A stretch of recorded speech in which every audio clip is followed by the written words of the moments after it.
গৌৰীসাগৰৰ পাত সূতা কটা আৰু পকোৱা প্ৰতিষ্ঠানৰ জৰাজীৰ্ণ অৱস্থা। উত্তৰ পূৰ্বাঞ্চলৰ এই সৰ্ববৃহৎ প্ৰকল্পটোৰ এতিয়া মৃত্যুমুখী যাত্ৰা।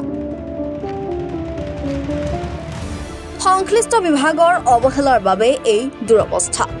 1998 চনতে শিৱসাগৰ জিলাৰ গৌৰীসাগৰত স্থাপন কৰা হৈছিল ৰেচম বিভাগৰ নুনী পলু সূতা কটা প্ৰকল্পৰ। প্ৰথম অৱস্থাত ৰাজ্যৰ ভিন্ন প্ৰান্তৰ লগতে চুবুৰীয়া ৰাজ্যলৈ ইয়াত উৎপাদিত নুনী পাতৰ সূতা প্ৰেৰণ কৰা হৈছিল।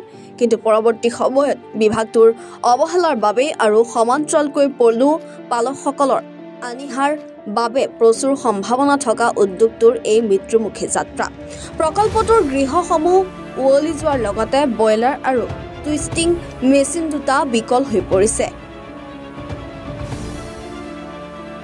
ৰিলিং মেচিন দুটা কাৰ্যক্ষম হৈ আছে যদিও কেঁচামালৰ অভাৱত বন্ধ হৈ আছে উৎপাদন। আও পুৰণি যন্ত্ৰাংশ, জলবায়ু পৰিৱৰ্তনৰ বাবে পালকৰ অনীহা আৰু বিভাগটোৰ অৱহেলাৰ বাবে এতিয়া জহি খহি যোৱাৰ উপক্ৰম হৈছে ৰেচম বিভাগৰ এই গুৰুত্বপূৰ্ণ উদ্যোগটো। মেচিনসমূহ প্ৰায় 10 বছৰমানৰ পৰা লাহে লাহে বেয়া হৈ গৈছে। পৰ্যাপ্ত পৰিমাণৰ ৰ মেটেৰিয়েল মালবাৰী কোকোনটো পোৱাটো কমি যোৱাৰ বাবে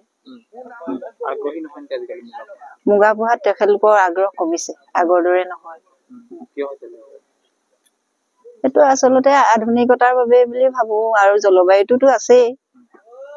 আজিকালি পলুৰ লগত লাগি থাকিবলৈ নতুন চামে মন নকৰে সিমান। পুৰণা পালক খিনিয়ে পালন কৰি যায়।